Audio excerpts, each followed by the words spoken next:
Hey, Hey, what are you doing? just hanging out. What are you doing? I just did a radio show. This is the portion of the show that we call TexAgs Rewind. Wait, you have a radio show? Well, it's like a radio, TV, internet kind of conglomeration, kind of the whole thing. Yeah, it's called TexAgs Radio. Never heard of it. Actually, there's a camera right there. You're on TexAgs Rewind at the moment. Oh, TexAgs Radio. Is that a thing that was hosted by somebody else? Yeah, somebody else hosted that, and there will probably be another one hosting this one soon enough. But you were out there listening to the peoples, Sam Pittman and the gang. We will kind of break that down. Anything jump out? He's got the toughest schedule in the country for the third straight year. Yeah. He put an emphasis on winning trophy games. Of course, this Arkansas's matchup with A&M is a trophy game, so hopefully Jimbo Fisher puts an emphasis on that trophy game as well. Can you tell the people that this is the time that I do the spot about T-Mobile?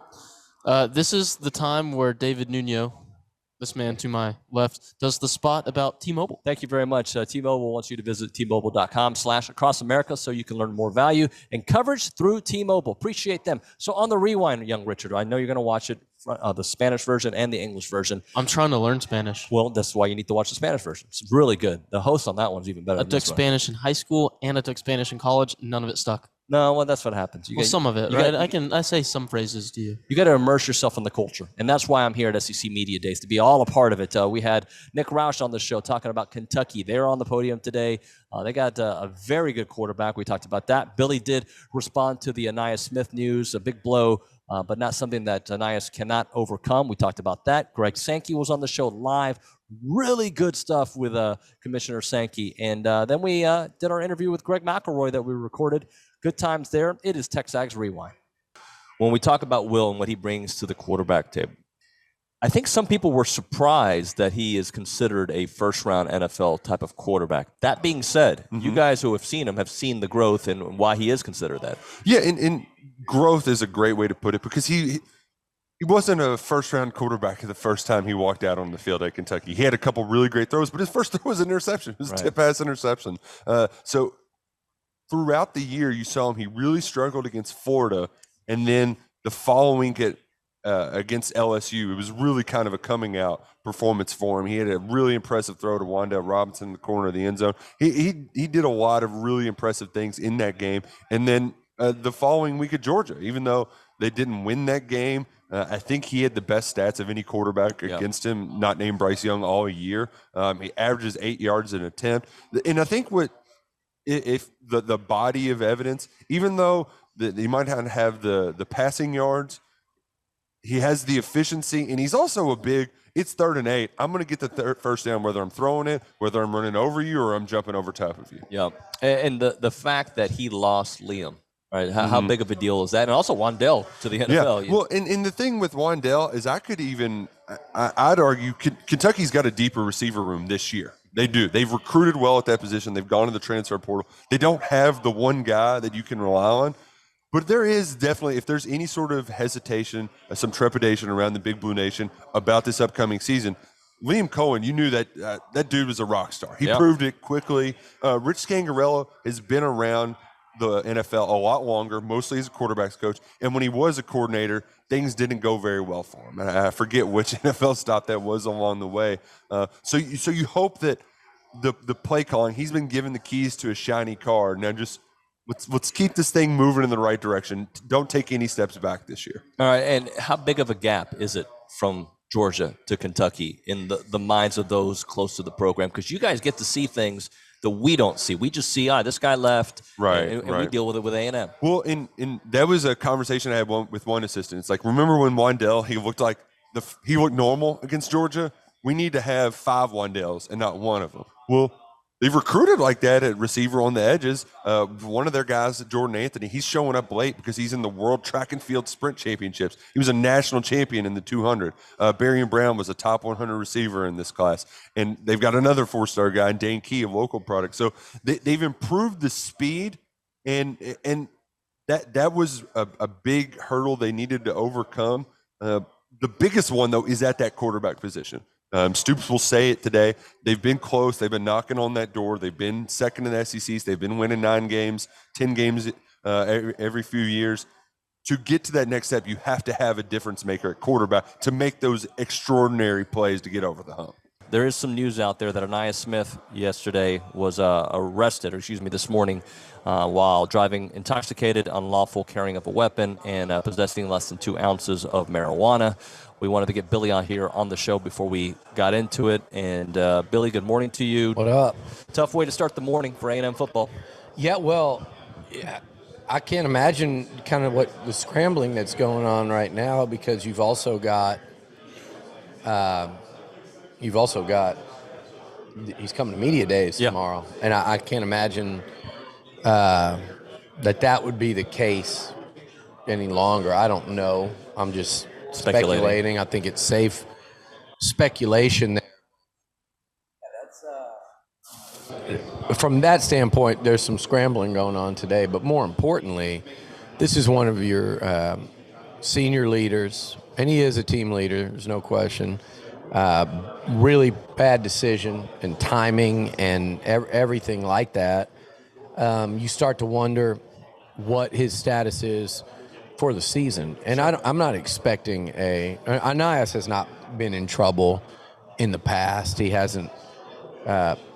He doesn't have a checkered history of problems at A&M or anything like that. But that's a DWI. Those are the ones that, it's not getting picked up for a tiny amount of weed in the car that people, will argue is legal in a lot of states, and that. The DWI thing, or was it DWI or DUI? I don't want to say it wrong, but unlawful carrying of a weapon, possessing less than 2 ounces of marijuana, and driving while intoxicated. So I mean, just really poor decision there for a guy with so much in front of him right now. Do I think he'll bounce back and recover from it? Yeah, I do.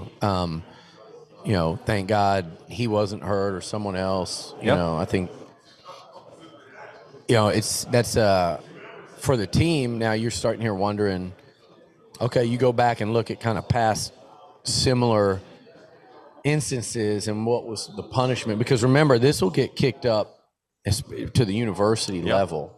So this is not just Jimbo and his staff sitting in the room and going, hey, how are we going to punish him? This goes outside of football. So you go back and I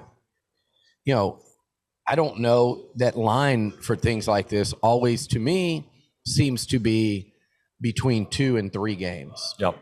And if it's 3, I think everybody knows what that means. Miami's game 3. Yep. If it's 2, it's still, first of all, it's not good at all that he had this happen. It's, again, it's poor decision. It hurts him moving forward, but it's not something he can't recover from by being a model citizen. Look, he gives back to the community. He's a kid that's pretty active outside of football. He'll make up for getting in trouble, but it's still going to be a blemish. When he goes to the NFL, it'll be a blemish on his record. People will ask him about it. So he did himself a disservice, unfortunately.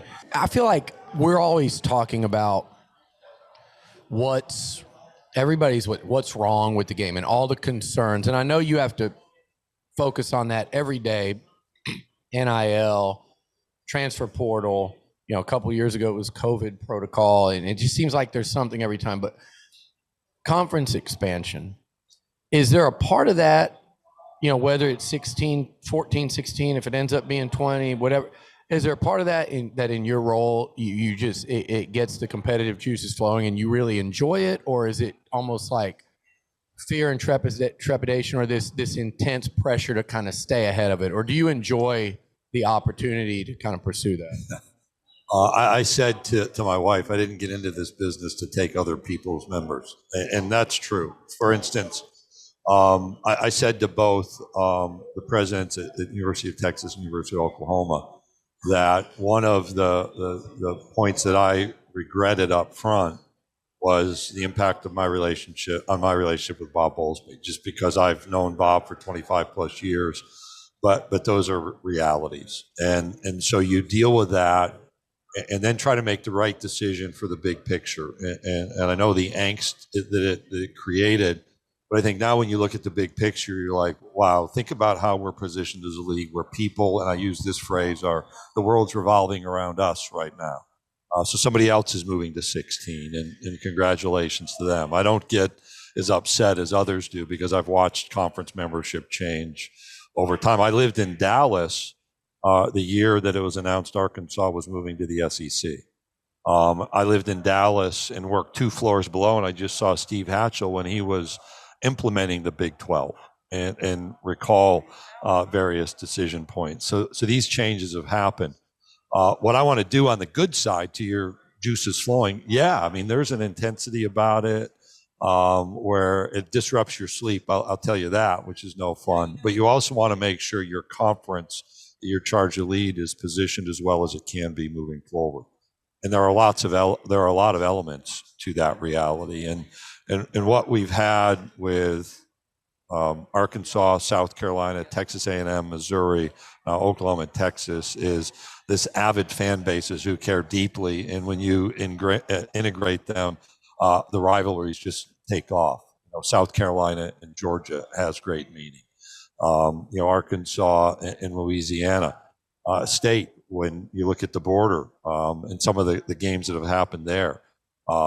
And now as we go into Arkansas and A&M, they were playing non-conference in Dallas, and it's a conference game that has great meaning in the future expansion. So I look at it more philosophically and culturally than I do just aggregating numbers. I think there's danger in just aggregating numbers. And it's both the good and the bad of trying to answer that question. Where do you come out on the Aggies on the field, the positives, and then what you would nitpick against? So there's a lot of positives. I think they're going to be really good. Obviously, you've got to figure out the quarterback situation. That goes without saying. In that offense, you got to have a great quarterback, got to have a cerebral quarterback.